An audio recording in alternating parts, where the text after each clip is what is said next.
Gandang araw mga kababayan, isang malaking balitang mabot sa ating mga tinga ngayong araw. Ang unang ginang asawa ni Pangulong Kuting Jr., si First Lady Liza Maggs ay naharap sa mga seryosong aligasyon ng katiwalian. Ayon sa mga bagong ebidensya na lumabas, napag-alaman na may kinalaman siya sa ilang hindi tamang transaksyon sa loob ng kanyang mga proyekto sa gobyerno. Ang mga akusasyon ay nagbigay ng malaking kontrobersya sa kanyang pangalan at sa pamilya Bangag, kaya't ang mga mamamayan ay nagnanais ng agarang aksyon upang mapanagot siya sa mga posibleng paglabag sa batas. Ayon sa mga eksperto sa larangan ng batas, ang mga aligasyon kay First Lady Liza Maggs ay ipapasa sa mga kinauukulang ahensya upang dumaan sa tamang proseso ng imbestigasyon. Ang mga nasabing ebidensya ay tinuturing na sapat upang magsimula ng mga legal na hakbang laban sa kanya. Ngunit nananatili pa rin ang tanong kung ano ang magiging epekto nito sa buong administrasyon ng Pangulo. Habang mga detalye ay pinapasa pa sa korte, ang mga tao ay nag-aabang kung ang mga kasong ito ay magkakaroon ng malaking pagbabago sa pamahalaan. Sa kabila ng mga aligasyong ito, nananatili ang panawagan ng taong bayan para sa isang malinis at makatarungang proseso. Marami ang nag-aabang kung paano tutugon ang mga otoridad sa mga imbestigasyon at kung paano ito makakaapekto sa kredibilidad ng administrasyong Kuting. Ang mga susunod na araw ay magiging puno ng tensyon habang ipinaglalaban ng bawat isa ang kanilang panig sa isyong ito. At yan nga ang balitang ating pagkakatutukan. Ngunit bago ang lahat, siguraduhin mag-subscribe at ihit ang notification bell para sa patuloy na pagtutok sa mga sulyap ng bagong balita sa tunay na boses ng masa.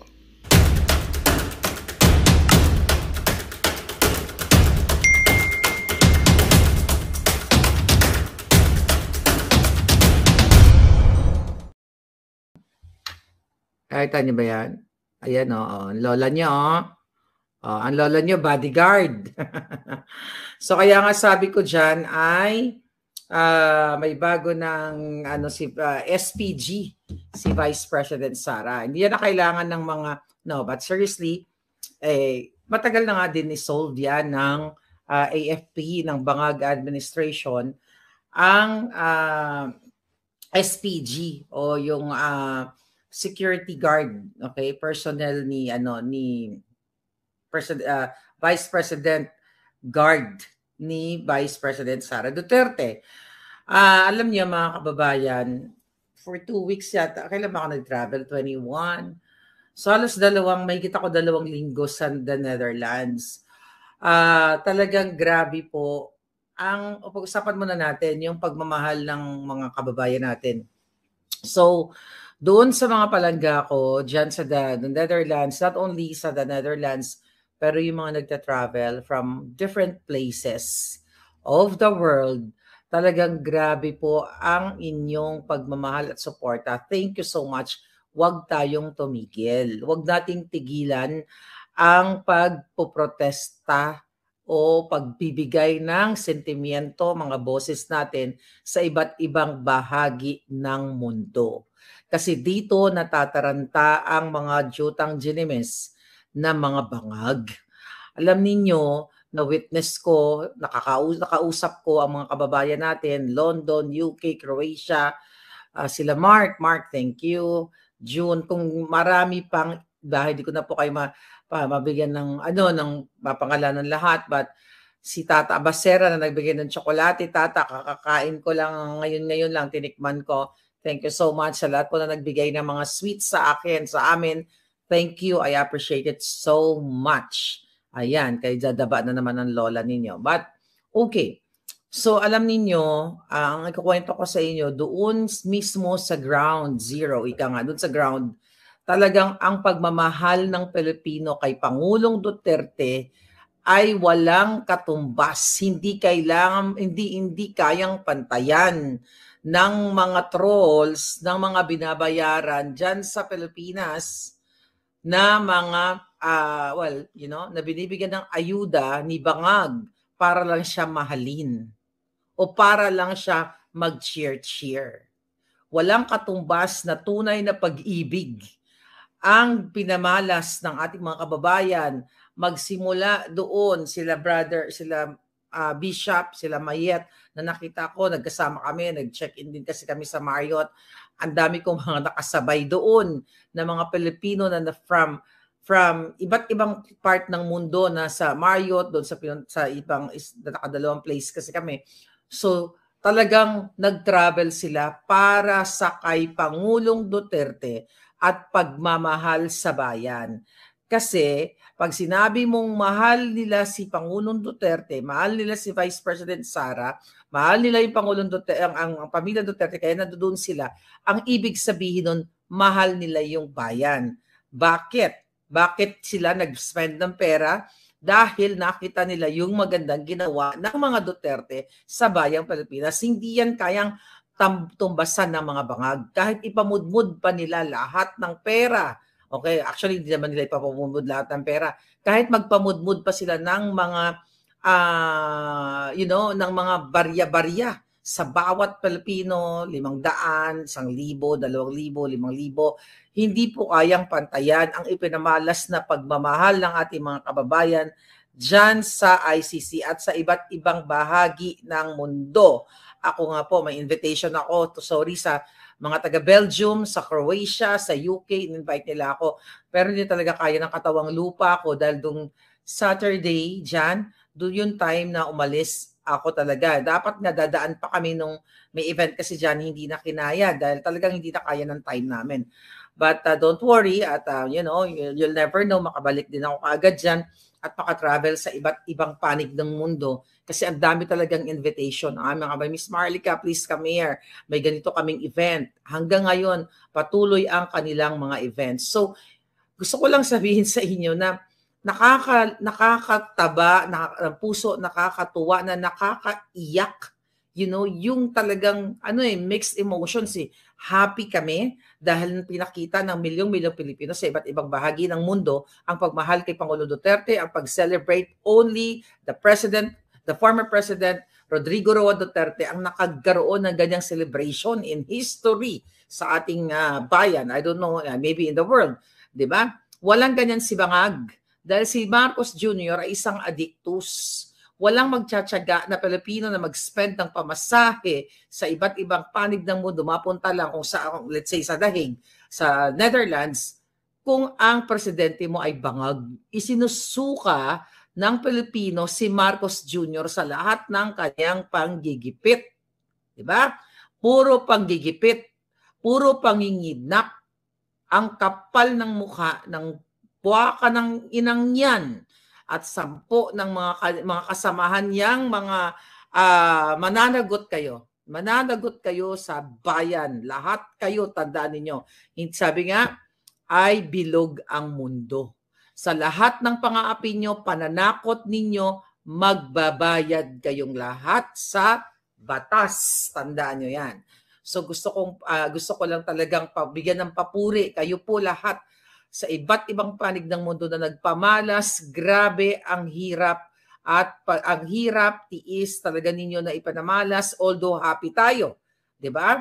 Nagkaroon ng Budots Queen noong March 28 ng birthday ng ating Pangulo. Akalain mo na nagkaroon ng mga ganong pangyayari, but ganun pa man, I'll tell you a story tungkol doon sa US Embassy. Alright? Ang dami mga issue, pero ito munang unahin natin. At gusto ko ulit pasalamatan lahat kayo. At wag po kayong tumigil. So ngayon, mga kababayan, ano ba ang nangyari? Nung kararating-rating ko pa lang, I think that was 2 weeks ago, di ba? Nag-release ng statement, etong NBI director, ang gobyerno ng mga bangag, na titignan daw nila yung angulo tungkol sa tax evasion against me at sa ibang mga vloggers. Mga jolol nga, alam mo ang pabobo na talaga ang gobyerno ni Bangag. Kasi nga kapag sunog ka na sa ipinagbabawal na palburon, okay? Talagang ang utak mo ay talagang lalamunin ng pulburon. Okay, tignan natin ito si Santiago. Sinasabi mo, nahahabulin mo ko at ako ay yung titignan mo ang tax evasion case. My God! Ang kabobohan to the highest, to the lowest level actually. Lowest na ang kanyang kabobohan. Yes, James, nakauwi na si Vice President Inday Sara. Mga palangga, tax evasion. Okay, hindi na po ako nagbabayad ng tax sa Pilipinas dahil nga ako ay naninirahan na dito sa Amerika at dito po ako nagbabayad ng tax. Wala akong pananagutan sa Pilipinas. Pero hindi ako magle-lecture dito ng tax lesson, pero gusto ko lang sabihin sa simpleng salita na talagang tanga o talagang wala na po talaga sa ayos itong gobyerno ni Bangag. Then sinabi ni Santiago na yun nga, i-hunt me down, ano daw nila, sabi niya, we will hunt her down or they will hunt me down kung saan man ako nakatera, saan man akong panig ng mundo. So syempre, they are meron ng pangyayari, di ba? Meron ng pangyayari ang pagkikidnap nila. Nandiyan si distressed mother, yung dalawang anak, which is nandoon nung araw ng birthday ng ating Pangulo. At syempre, yung Pangulong Duterte na kinidnap nila. At mga kababayan, alam ko na intimidation lang ang ginagawa nila. Sinisindak nila ako, manginig-ginig si Marlica, di ba? Yun ang gusto nila eh. Sisindakin ang mga Pilipino para matakot ng magsalita, mag-post sa mga Facebook page nila. Which is yun yung ginagawa nila dyan sa Pilipinas sa mga vloggers. Pero dahil nga ako ay nasa Amerika, siguro inadya ng Diyos na ako ay ipadala dito para magiging microphone ninyo o megaphone o inyong mga kampana dyan sa Pilipinas. Kasi hindi nila ako agad-agad mapagurgur o mapagipit gamit ang kapangyarihan ng gamit ang kapangyarihan ng batas na pang-aabuso. Imagine niyo, sabi nga doon yung mga tao doon, yung mga kababayan sa daig, Miss Marlica, ganyan-ganyan. Thank you dahil naging boses ka namin. Buti nasa Amerika ka at hindi ka basta-basta magipit ng mga bangag dahil nga hindi nila saklaw ang batas ng Amerika. Ang sagot ko nga sa kanila, palangga, kung nasa Amerika ako, baka magkasunod lang kami ni Percy Lapid na ginurgur. Talagang gugurgurin ako ng mga yan. Imagine yung former President Duterte. Ginamit nila ang pang-aabuso, pangingidnap, harap-harapan, nakipagsabuatan ng mga piloto, kung sino pa man. Hindi ko naman itatakas, hindi ko pa napapanood yung hearing. Okay? Yung piloto, sila Uling Torre, lahat sila nagsabuatan. Harap-harapan, mga kababayan. Wala silang pakialam sa batas, binaboy nila, ipinakita nila sa buong mundo na si Lisa Tanas at si Marcos Jr. ay kidnapper talaga. Pangingidnap yan. Yan ang gusto nilang gawin sa akin. So, nung inirelease nila yung kanilang balita, ito ni Santiago Gunggong, di ba? Yung matandang kunin na ng lupa. Malapit ka ng kunin ng lupa. Di ba? I wish magsabay kayo ng bangag mong amo na si Marcos Jr. Akala nila masindak-sindak ako. So, ang nangyari, nireport ko nga sila bago ako umalis. Nakita niyo naman yung video na I think dalawang video yan more, across is like more than millions of Filipinos na ang nakanood niyan. So, nireport ko po sila sa US Embassy. At gusto ko rin i-test dahil dito naman kasi sa amin, talagang parang dito sa Amerika, may mga, anong tawag dyan, may mga advisory na kapag ang isang US citizen na magpunta dito sa, pahinga ng ballpen, kasi may susunod ako, baka makalimutan ko. Okay, ballpen please, darling. Ito pala. So, ngayon, lang pala. Sulat ko lang ito, baka makalimutan ko. Okay. Okay. So ngayon, napoprotektahan kami. So, nireport ko. Ano ba yung nireport ko? Bakit ko nireport? Dahil nga sa pronouncement ng gobyerno ni Bangag na magko-connect daw sila sa Interpol o huntingin ako. So ginawa ko, ni-report ko sila mga kababayan. Paano ko ni-report? So una, pumunta ako doon, actually 3 tao yung nakausap ko. First interview, second interview. So yung pangalawang interview ay 2 consular officers talaga yung nakausap ko. So tinanong ako kung anong problema, bakit ganito, bakit ganyan, bakit ako nasa daig. Okay, bakit ako nasa Netherlands? So, sabi ko ng ganon, bilang isang Pilipino na ipinanganak sa Pilipinas at naninirahan na sa Amerika, ganyan, ay gusto kong i-report sa inyo na yung bansa ko kung saan ako ipinanganak ay gusto nila akong huntingin based doon sa pronouncement na available sa media. Sa social media. I mean, sa mainstream media. So pinakwento sa akin, like more than an hour kami nagkwentuhan. So pinakwento sa akin ano nangyari. So nagbigay ako ng background, ng konti ng background. Sinabi ko nga na dati ko sinuportahan yung bangag na administration. Then naging kritiko ako. Tapos gumawa sila ng mga fabricated address, fabricated crime against me, enable for the bangag government na makapag-file sila ng kaso dyan sa Pilipinas para makapag-issue sila ng warrant of arrest. Yan po ang ginawa sa akin ng bangag. So una, sabi ko, ako ay taga-suporta nila. Then, nung ako ay nag-critic na nila, ginawa nila ng paraan na mag-fabricate ng address para, yun palang kasinungalingan na yun eh. So yun ang mga sinabi ko. At ngayon, sinabi ko nasa Netherlands ako para din magpakita ng pagsuporta sa aming former President Rodrigo Roa Duterte. Actually, sabi ko, do you know what's going on in our country with our former president? Yeah. Tapos sabi niya, alam daw nila. So sabi ko, the reason I'm here, sabi ko, to show support. Sabi ko ng ganon, bilang isang ipinanganak sa Pilipinas at isang Pilipino na naninirahan na, di ba? At citizen na ng Amerika. Ngayon, mga palangga, so ikinuwento ko ng ganon. So sabi ko, itong NBI director nila at itong bangag na administrasyon na ito yung sinabi nila. Sabi ko, available naman yan sa online. So ayan, sinisearch. Habang nag-uusap kami, nagaganyan sila ng actually tatlo sila. So ngayon, mga kababayan, mga palangga, kinuwento ko lahat. Sabi ko, kinuwento ko pa na kinasuhan ako ng 4 na libel cases.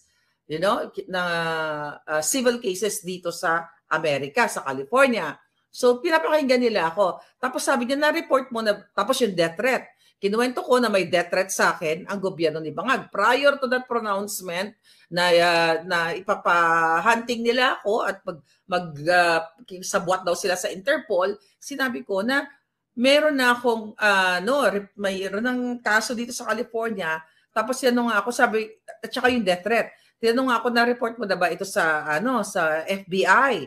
Sabi ko, yes. Sabi ko na gano'n, na-report ko na sa FBI California. Sabi niya, sino nakausap mo? Di sinabi ko yung pangalan no nakausap ko. Sabi niya, I know him. O di ba, magkasama kami sa ganito, sa ganyan. So kakilala niya yung FBI. So gusto ko lang, actually, natuwa ako dahil yung FBI agent na nakausap ko dito sa California, magkakilala sila nitong consular, I don't know kung anong eksakto niya, basta nasa eksaktong rango nito yung officer sa US Embassy sa The Hague, pero magkakalala sila. Doon pinakakwento niya sa akin. Tapos ngayon, sabi niya, we will forward this to Washington DC. So i-forward namin tong report mo. Sabi niya, kumusta ka ba ngayon? Meron bang sumusunod-sunod ba sa'yo?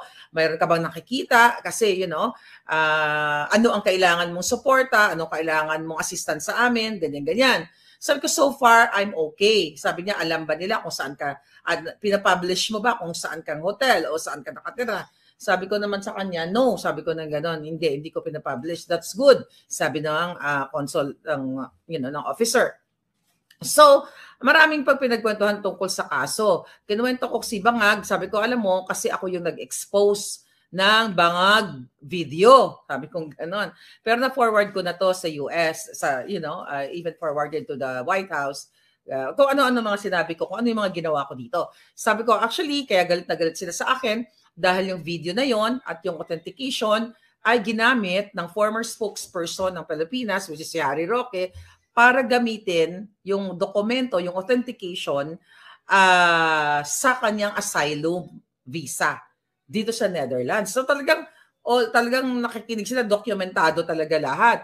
Sabi ko, yung dating spokesperson ay hinahunting rin ng bangag na administrasyon, Marcos administration, dahil nga sa aming kritisismo. Tapos sinabi ko rin na hindi lang yan, yung nanay ng 2 bata na si Sheena, sabi ko, Machina Makapinig na sa Belgium na ngayon ay may asylum visa din. Kinidnap yung kanyang 2 anak, sinabi ko, at ang Marcos administration. So lahat yun dito-document. So halos lahat na ikwento ko na, alam niyo naman talaga ako, talagang non-stop. Sabi ko, ganito ang sitwasyon sa amin, ay sa Pilipinas. Sabi ko, did you see that? Sabi ko, over the news, that the former president, sabi ko na gano'n, kinidnap nitong bangag administration na ito. Sa nakita daw nila sa news. Pero siyempre, hindi naman sila magko-comment. Di ba? Nakikinig lang sila. So, yun na nga. Ayun. Dahil, kinuwento ko, talagang ang haba ng chikahan namin. Yung iba doon, basta lahat ng kinukwento ko dito sa inyo, about sa panggigipit nila, kinuwento ko doon sa consular office, sa embassy, US Embassy sa Netherlands. So, ang sabi sa akin, kailan ka uuwi? Sabi ko sa April, sa 5, sabi kong gano'n, 5, di ba? Sabi ko sa 5, uuwi na ako. Sabi niya, anong assistance mo? Ang assistance na gusto mo? Escort, gano'n, or, nasamahan ako. Tapos ang sabi sa akin, we will alert now the security. So, ang sabi, alert nila, inform nila, security. Kasi sabi ko, based dun sa pronouncement ng NBI, ay makikipag-ugnayan sila sa Interpol. Sabi ko, I know these evil people, this evil government. Sabi ko, they already fabricated and addressed a crime against me sa Pilipinas. So, pwedeng ito yung ipo-forward nila sa Interpol at gagamitin nila ang fabricated address na yon, which is hindi naman ako covered doon sa mga taong nilalagay sa Interpol dahil sa Interpol. Di ba? Yung mga may kaso, mga kriminal yun katulad ni Bangag. Yun na, mga crime against humanity na binabato nila kay Pangulong Duterte. Sabi ko, pang Bangag yun, yung may mga malalaking tax evasion cases or tax, pandarambong. Hindi ako kasali doon. Which is hindi talaga kasama sa Interpol yun na mga kaso. Kaya lang, para ma-record ko sila, para magamit ko yung mga documentation na yon sa mga cases. Yon, may bago na naman tayong exhibit. So actually, nailagay ko na sa exhibit si Santiago. Marami tayong manilagay. I cannot just disclose everything. So sige pa, gumawa pa kayo ng katarantaduhan. Pero gusto ko lang sabihin sa'yo, NBI Director, ikaw nagunggong ka, kasama ka na sa exhibit ng kaso ko. Alright? So nakalagay na, ano na yung pangalan mo doon. Gumawa ng katarantaduhan at idadagdag natin yan sa mga exhibit natin sa ating kaso, mga kinakaso nila against me, mga kababayan, mga ebidensya. Pabor yan sa akin. Kaya galingan nyo pa. Galingan nyo pa yung pangtatakot ninyo dahil hindi nyo naman ako masisindak. Labanan, sindakan, hindi ko kayo uurungan. Kung labanan ng utak, definitely hindi kayo mananalo dahil mga utak ninyo, durog na, lalo na si Bangag, durog na ng pulburon. So, ang pinakadahilan talaga, alam ko na walang saklaw ang Interpol sa akin dahil hindi po ako gumurgor ng tao katulad ng Bangag administration. Hindi rin ako nagnakaw ng limpak-limpak na salapi. Ang ginawa ko lang ay expose ang mga kadyutahan, ang mga panggagago nila sa bayan. So definitely hindi yan covered ng Interpol. So the reason why nilagay ko sila doon sa embahada ng Netherlands para magamit ko ang documentation na yon sa mga future cases. Okay? Na ibabato, na ano nila at yung mga ongoing cases. So good luck sa inyo. Akala nila masisindak-sindak ako ng mga putang inang ito. Magbabayad kayong lahat sa inyong mga kababuyan, sa mga Duterte at sa bansang Pilipinas at sa mga Pilipino. So yun po yun. So in alert, according sa ating sa US Embassy, makikipag-ugnayan sila sa polisiya, sa mga police o mga security doon sa airport ng Amsterdam. So yun yung ginawa nila. Then yung escort nga. But I'm not gonna disclose that escort thing because it's secret. Okay? May mga, hindi ko pwedeng i-disclose ang mga eksena. Pero, yun na nga, ito, safe and sound ako dito. At I'm not sure kung pwede kong ipakita yung mga documentation sa airport. Pero, I don't think na yung mga part na yon about escort, well, sabi ko, huwag ko expose. So, definitely, hindi ko pwedeng sabihin yung mga eksenang ganon. Pero, mga short video lang, siguro yung mga bonggang-bonggang video doon sa airport. So, yun po yun. So, nireport natin ang Bangag administration sa kanilang pananakot, panggigipit sa akin, sa inyong lahat sa Pilipinas. At ngayon, talagang ang winning, ang pinaka-happy moment sa akin nung sinabi ng officer doon sa embassy, sabi niya, we will forward this to DC, to Washington, DC. Sabi ko, panibago na namang forwarding yan. Panibago na naman mga documentation yan. Di kabog na sa banga. So yun po yun. Okay? At dun sa last 2 days ko, by the way, mga palangga, kaya medyo naging busy din ako. Mga busy-busy yan tayo. Kailangan kong permahan ang tawag dito, ang aking, yung case na sagot ko dito sa mga jutang jeans kay Langka, di ba? So kailangan ko permahan, so nag-affirm ako ng signature ko doon na nasa Amsterdam ako. So grabe, sobrang maraming pangyayari, magagandang pangyayari talaga, mga kababayan, at talagang lumalaban si palangga ninyo. Lumalaban ako para sa katotohanan at hindi natin tatantanan ang mga jutang GNMS na ito. At gusto ko rin pasalamatan, siyempre si Spokes Harry Roque na palaban din. Talagang andun pa rin siya ngayon at patuloy na nag-aantay ng kanyang asylum visa at pilit, 'di ba? Pilit na gustong harangan din ang kanyang asylum visa ng mga bangag. Nakita nyo naman, pero hindi basta-basta kami magpapatinag sa mga jutang GNMS na ito. Dahil po ang kakampi lamang namin ay ang katotohanan at kayo. Wala na kaming ibang sandalan kundi ang katotohanan at kayo. Wala tayong ninanakaw na pera. Ang mga bangag ay ginagamit ang kapangyarihan ng gobyerno, ginagamit ang pera ng bayan para tayo lahat ay gipitin. Mama Bing, Lake Chong, Ted Channel, thank you so much. Ngayon mga palangga, okay? Okay, tingnan natin kung may mga katanungan kayo. So ngayon, ayan, wait. Tapos ngayon, teka, ba't nag-static ako? Alright. Okay. Sabi ni Prada, Lucho, jutang GNMS talaga, na-miss kita palang gingging. Kaya pala wala kang ganong live, umuwi ka na pala ng US. Take care always palangga, God will protect you. Alam nyo, may Prada Lucho, dapat mag-vlog ako sa aeroplano, pero syempre, may hindi ganun kaganda ang signal at saka ngarag-ngarag na rin kami. Napagod na talaga kami. Pero okay lang, kaya wala tayong vlog. Dahil syempre, kailangan din natin magpahinga, vote straight, PDP laban, at mga guest candidate, of course, ang Marcoleta and Rodriguez. Magandang balita ang hatid namin sa inyo ngayong araw. Sa pagtatapos ng aming balitaan, nagbigay kami ng mga mahalagang impormasyon. Maraming salamat sa pagtutok at pagsuporta sa aming programa. Huwag kalimutang manatili sa mga susunod na araw para sa mga bagong balita at mga kwento na dapat nating abangan. Mula sa Boses ng Masa, magandang araw, Pilipinas!